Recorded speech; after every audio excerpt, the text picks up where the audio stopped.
Hi viewers. ఈరోజు మన topic వచ్చి పర్సనల్ లోన్స్ గురించి. అసలు పర్సనల్ లోన్ అంటే ఏమిటి? పర్సనల్ లోన్ ఎవరెవరికి ప్రొవైడ్ చేస్తారు? దానికి కావాల్సినటువంటి డాక్యుమెంటేషన్ ఏంటి అనేది మన ముందు సందీప్ గారు ఉన్నారు. ఆయన అడిగి మరిన్ని విషయాలు మనం తెలుసుకునే ప్రయత్నం చేద్దాం. హలో అండి. హాయ్ హాయ్ అవినాష్ గారు బాగున్నారా? బాగున్నాను. ఆహ్, పర్సనల్ లోన్స్ అంటే ఏమిటండి అసలు? పర్సనల్ లోన్ అనేది ఎవరెవరికి ఇవ్వడానికి అవకాశం ఉంటుంది? ఓకే. పర్సనల్ లోన్ అనేది ఆహ్, అందరికీ ఇవ్వరండి. ఓకే. అది ఒక పర్టిక్యులర్ మీరు ఒక కంపెనీలో వర్క్ చేస్తుంటే మీకు ఒక పర్టిక్యులర్ శాలరీ వచ్చి ఓకే. ఆ కంపెనీ లిస్టెడ్ అయి ఉంటేనే వాళ్ళకి పర్సనల్ లోన్ అనేది ప్రొవైడ్ చేస్తున్నారు. ఓకే.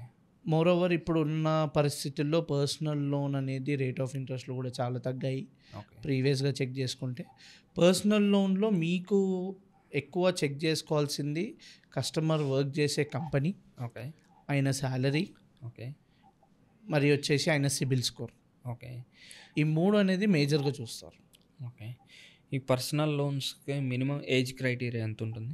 ఉంటుందండి. అన్ని బ్యాంకుల్లో ఏజ్ క్రైటీరియా ఉంటుంది అని చెప్పను. కొన్ని బ్యాంకులు 21 సంవత్సరాల నుంచి ఈ మధ్య కాలంలో మనకి బీటెక్ కాగానే జాబ్ కూడా జాయిన్ అయిపోయే వాళ్ళు ఉన్నారు. బీటెక్తో పాటు జాబ్ చేసే వాళ్ళు ఉన్నారు. వాళ్ళకు కూడా దృష్టిలో పెట్టుకొని మనము వాళ్ళకు కూడా లోన్స్ ఇస్తున్నారు. So 21 is the minimum age criteria. Up to ఎప్పుడు ఏజ్ అప్ లిమిట్? టు 56 అండి. ఎందుకంటే ఆఫ్టర్ 56 ఆయనకు కూడా కొద్దిగా రిటైర్మెంట్. పర్సనల్ లైఫ్ అనేది ఇవ్వాలి కాబట్టి రిటైర్మెంట్. ఆ రిటైర్మెంట్ కోసం కూడా పెట్టారు. ఓకే. లోన్ అమౌంట్ మీరు ఎంత నుంచి ఎంత వరకు ఇవ్వగలరు? ఉన్నాయండి. లోన్ అమౌంట్స్ అంటే బేసిక్‌గా చూసుకొని కస్టమర్ చెప్పినట్టు నేను ఇందాక మీకు కస్టమర్ సిబిల్ వచ్చేసి మరి శాలరీ వచ్చేసి చెక్ చేసుకొని వాళ్ళకి ఒక పర్టిక్యులర్ ఫైర్ అనేది తీసుకొని ఆ లోన్ అమౌంట్ ఇస్తారు. మీరు అడిగినట్టు మినిమమ్ లోన్ అమౌంట్ నుంచి మ్యాక్సిమం అంటే ₹1,00,00,000 కూడా ఫండింగ్ చేసి పర్సనల్ లోన్ వచ్చేసింది ఇప్పుడు. ఓకే. దానికి మినిమమ్ సాలరీ లిమిట్ ఏమైనా ఉందండి? ఇప్పుడు ₹1,00,00,000 రావాలి అంటే కస్టమర్‌కి మినిమమ్ ఒక 3,00,000 జీతం ఉండాలి. ఓకే. 3,00,000 జీతం ఉండాలి. కంపెనీ మంచిదై క్యాట్ ఏ కంపెనీ ఉండాలి. Category list. సిబిల్ స్కోర్ కస్టమర్ది 750, 760 అబోవ్ ఉండాలి. ఆయన ఫైనాన్షియల్ డిసిప్లిన్ కూడా చూస్తారు. కస్టమర్‌కి సొంత ఇల్లు ఉండాలి. ఇందాక ఇవన్నీ క్రైటీరియాస్ ఉంటాయి. ఇందాక మీరు ప్రస్తావించినట్టు కొంతమంది బీటెక్ జాయినింగ్ నుంచే ఉంటున్నారు, జాబ్ చేస్తారు. అవును. అలాంటి వాళ్ళకి సిబిల్ స్కోర్ అనేది జనరల్గా ఉండదు కదండి. అవును. వాళ్ళ సిబిల్ స్కోర్ అంటే ఏదో ఒక లోన్ తీసుకుంటేనే సిబిల్ అనేది జనరల్గా ఉంటుంది. లేదంటే కనుక సిబిల్ 0 ఆర్ -1 ఉండడానికి స్కోప్ ఉంటుంది. అవును. సో అలాంటి సినారియోస్లో మీరు ఎలా లోన్ ప్రాసెస్ గుడ్ క్వశ్చన్. ఇందులో ఇప్పుడు జాబ్ చేసే వాళ్ళు కొంతమంది సిబిల్ ఆల్రెడీ పాకెట్ అని చెప్పేసి చిన్నవి తీసుకొని Online కూడా apps. ఉంటారు. ఆన్లైన్ వాళ్ళు ఆ నాలెడ్జ్ ప్రకారం ఐడియా లేకుండా మనకేమంటారు యూజ్ చేసేసుకొని అది పేమెంట్ సరిగా చేయకుండా 3,000, 4,000 తీసుకొని సిబిల్ స్పాయిల్ చేసుకున్న వాళ్ళు కూడా ఉంటారు. ఓకే. కొంతమంది స్టూడెంట్స్ ఎలా ఆలోచిస్తారంటే ఇంట్లో పేరెంట్స్ దగ్గరనే అడిగి యూజ్ చేసుకొని అమౌంట్ అలా టైప్ వాళ్ళని ఆ సిబిల్ స్కోర్ అనేది 0 నుంచి -1 వరకే ఉంటుంది. సో వాళ్ళకి కూడా మనం లోన్స్ చేస్తాము. చెయ్యమని లేదు, వాళ్ళకు కూడా లోన్స్ చేస్తాము. వాళ్ళకి వాళ్ళ శాలరీ బేస్ చేసుకొని చెప్పాను కదా, అప్ టు 10 lakhs వరకు కూడా ఇవ్వరు. బిలో 5 lakhs వరకే లోన్ అమౌంట్ అనేది రిస్ట్రిక్టెడ్ ఉంటుంది. ఎందుకంటే వాళ్ళు ఎలా యూజ్ చేస్తారు, Repayment behavior. ఎలా ఉంటుంది అనేది ఒక టెస్టింగ్ పర్పస్కి అన్నట్టే లోన్ ఇస్తారు వాళ్ళకి. ఓకే. సో వాళ్ళు రీపేమెంట్ బిహేవియర్ని చూసి Exactly. ఫర్దర్గా రీపేమెంట్ ఏమో బాగుంటుందా, స్ట్రాంగ్గా ఉన్నారా, అసలు ఫైనాన్షియల్ డిసిప్లిన్ ఉందా వాళ్ళకి, అసలు ఏ పర్పస్ యూజ్ చేస్తున్నారు దాన్ని, లేదా కొంతమంది మ్యారేజ్కి యూజ్ చేసుకుంటారు, లేకపోతే వాళ్ళ సిస్టర్ మ్యారేజ్ ఉంటుంది, హెల్త్ ఇష్యూస్ అని వాళ్ళ ఫాదర్కి హెల్త్ ఇష్యూస్ కానీ ఇవన్నీ ఉంటాయి. ఆ పర్టిక్యులర్ బేస్ పైన పెట్టుకొని మనం ఒక 2 lakhs, 3 lakhs అంతవరకు ప్రొవైడ్ చేస్తారు. ఓకే. దీని లోన్ అమౌంట్ మీరు ₹1,00,00,000 దాకా అంటున్నారు. టెన్యూర్ ఎంతవరకు ఇవ్వటానికి? టెన్యూర్ ఇప్పుడు మీకు 6 years వరకు వచ్చింది. 6 to 7 years వరకు కూడా కొన్ని బ్యాంక్స్ ఇస్తున్నాయి. కొన్ని బ్యాంక్స్ మేజర్గా అయితే 6 years వరకు ఇప్పుడు చాలా బ్యాంక్స్ వచ్చేసాయి. So 6 year is the best option. ఇక్కడ మీకు టెన్యూర్ పెంచడం వల్ల మీకు ఈఎంఐ అనేది చాలా తక్కువ ఉంటుంది. 5 years పెట్టుకుంటే ఈఎంఐ ఒక 40,000 వచ్చింది. 6 yearsకి మీకు 35,000, 32,000 వరకు వస్తుంది. సో ఆ డ్రాస్టిక్ చేంజ్ అనేది చాలానే ఉంటుంది. అంటే ఈఎంఐ బర్డెన్ తగ్గించుకోవడానికి టెన్యూర్ స్కోప్ ఎక్కువ. ఎగ్జాక్ట్లీ. సో, దాంతో పాటుగా మా వ్యూవర్స్‌కి ఈరోజు పీఎల్‌కి సంబంధించి డాక్యుమెంట్ లిస్ట్ గురించి ఏమైనా చెప్పగలరా? సూపర్ అండి. అందరూ డాక్యుమెంటేషన్ ఏదో ఎక్కువ ఉంటుంది. పీఎల్ బ్యాంక్‌కెళ్ళాలంటే వాళ్ళు ఏదేదో డాక్యుమెంట్ అడుగుతారు, ఏదో అడుగుతారు అనుకుంటారు గానీ, ఇదే మన డిఎస్ఏలో, మన డిగి లోన్స్‌లో అయితే మీకు డాక్యుమెంటేషన్‌కి ప్రాబ్లమ్ ఉండదు. ఈజీ వేలో రెస్పాన్స్ ఉంటుంది. ఫస్ట్ థింగ్ మనకు కేవైసీస్ కావాలి. ఓకే. కేవైసీస్‌లో మీ ఆధార్ కార్డు, మీ పాన్ కార్డు ఈ 2 వచ్చేస్తాయి.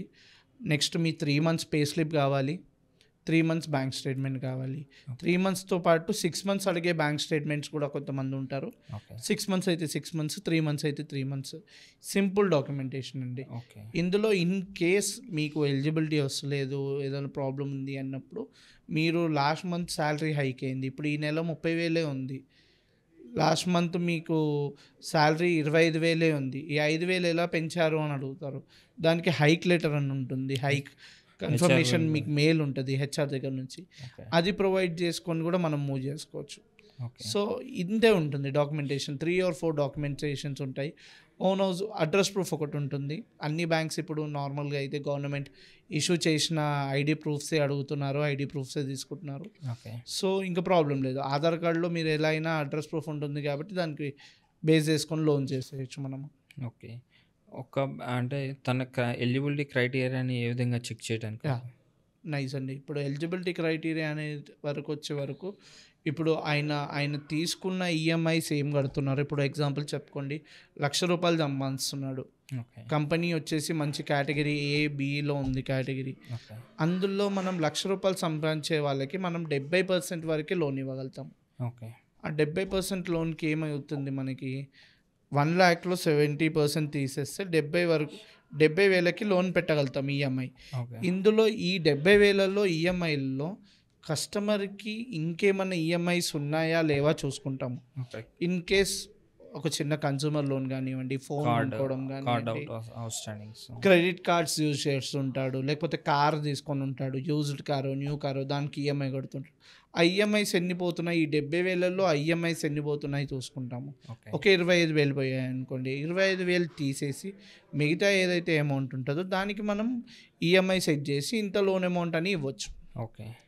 ఇది ప్రాసెస్ ఉంటుంది, క్రైటీరియా. మీ దగ్గరికి కనుక కంప్లీట్ డాక్యుమెంట్ తీసుకొని వస్తే ఎన్ని రోజుల్లో ప్రాసెస్ చేయటానికి? 3 to 4 days వరకు మనకి ఈజీ ప్రాసెస్ అయిపోతుందండి. ఓకే. మన దగ్గర కొన్ని బ్యాంక్స్ ఉన్నాయి మీకు విత్ ఇన్ వన్ డేలో మీకు వచ్చే అప్రూవల్ వచ్చి డిస్బర్స్మెంట్ అయ్యే బ్యాంక్స్ కూడా చాలానే వచ్చేసాయి. అంతా డిజిటల్ అయిపోయింది. ఇప్పుడు మీరు పేపర్ పట్టుకొని రావాల్సిన అవసరం లేదు. ఓకే. నాకు తెలిసి ఒక ఫ్యూ బ్యాంక్స్ మాత్రమే, మీకు ఒక 2-3 బ్యాంకులు మాత్రమే హార్డ్ కాపీస్ అడుగుతున్నారు. అంతే, కొన్ని పర్టికులర్ బ్యాంక్సే అడుగుతున్నాయి.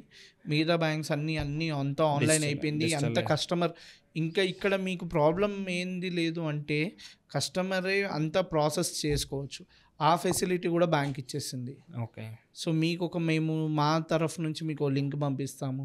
ఆ లింక్ త్రూ మీ డాక్యుమెంటేషన్ మీరే అప్లోడ్ చేయొచ్చు. మీకే ఎలిజిబిలిటీ ఎంత వస్తుంది అని తెలిసిపోతుంది. ఓకే. అంత customer end to end customer service వచ్చేస్తుంది మీకు అక్కడ. ఓకే. అంటే బ్యాంక్ అందరు కూడా డిజిటల్ ట్రాన్స్ఫార్మ్లోకి షిఫ్ట్ అయిపోయారు. సో వీ హ్యావ్ అంటే అంతకుముందు చాలా పేపర్ పెన్ అనేది చాలా తక్కువ అయిపోయి కీప్యాడ్ ఎక్కువ అయిపోయింది మనకి. ఓకే.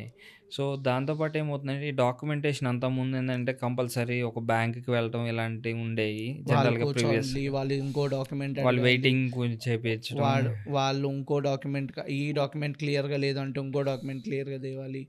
ఈ లెందీ ప్రాసెస్ అనే దాన్ని చాలా కట్ షార్ట్ చేసి చాలా చిన్నగా చేశారు. ఓకే. ఇప్పుడు మనం లోన్ అప్లై చేయగానే వెరిఫికేషన్స్ అనేవి ఇట్లాంటివి ఉంటాయండి? అవును, ఉంటాయి. వెరిఫికేషన్స్ అనేవి మస్ట్ అండ్ షుడ్ అండి.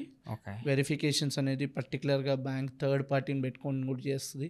కొన్ని బ్యాంక్స్ అయితే వాళ్ళ సేల్స్ మేనేజర్స్ వాళ్ళతోటి మనకి వెరిఫికేషన్స్ చేపిస్తారు. అసలు మీరు ఓన్ హౌస్ ఉందా, మీరు ఎక్కడ ఉంటున్నారు, ఏముంటున్నారు, మీ స్టెబిలిటీ ఎంతవరకు ఉంది, ఏముంది అనేది. ఆర్గనైజేషన్ వర్క్ చేస్తున్నారా, ఆర్గనైజేషన్స్ కూడా వెళ్తారు. అక్కడ మీరు జెన్యున్గా ఉన్నారా లేరా, అంటే ఆఫీస్ విజిట్ అవుతున్నారా లేదా అనేది కూడా చాలా బ్యాంక్స్, అన్ని బ్యాంక్స్ చూస్తాయండి. అది అది కామన్.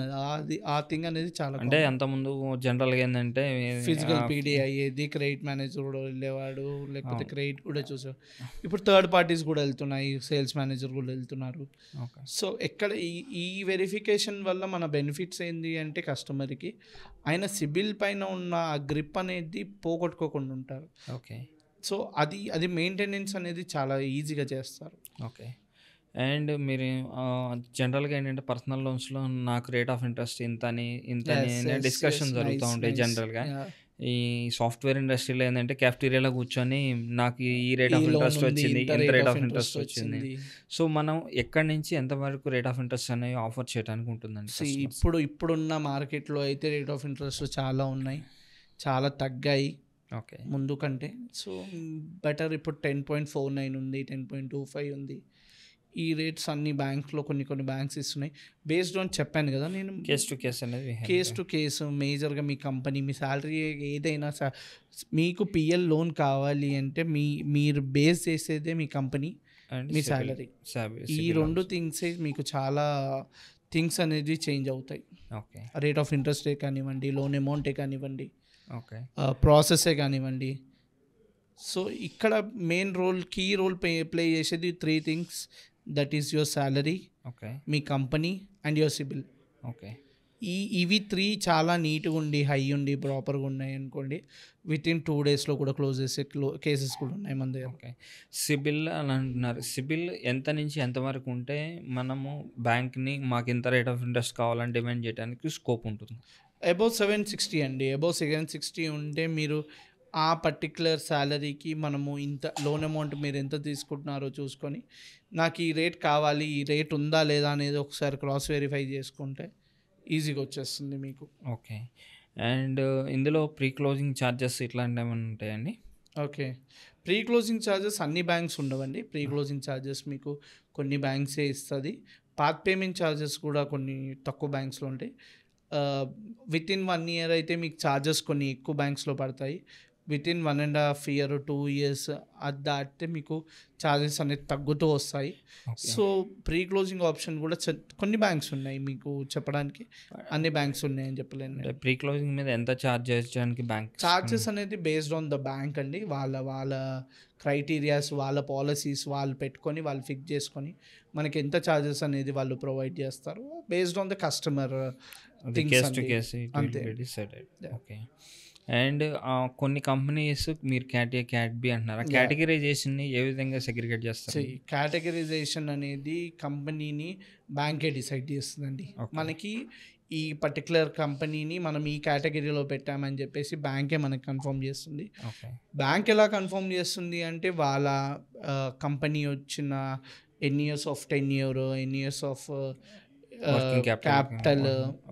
వాళ్ళ ఏఎంబిఎస్ యాన్యువల్ మీట్స్ అని పెట్టుకున్నారు, అసలు వాళ్ళ గ్రోత్ ఎలా ఉంది కంపెనీది, వాళ్ళ బ్యాలెన్స్ షీట్ మీద డిపెండ్ అయ్యి వాళ్ళ బ్యాలెన్స్ షీట్, మళ్ళీ వాళ్ళ కంపెనీలో జాయిన్ చేసుకున్న పర్సన్స్ వాళ్ళ సిబిల్స్ అసలు ఎలా ఉంది పర్ఫార్మెన్స్ మీద పర్ఫార్మెన్స్ పైన కంపెనీ అనేది బ్యాంక్ డిసైడ్ చేస్తుంది. Categorisation Yeah. చేస్తుంది.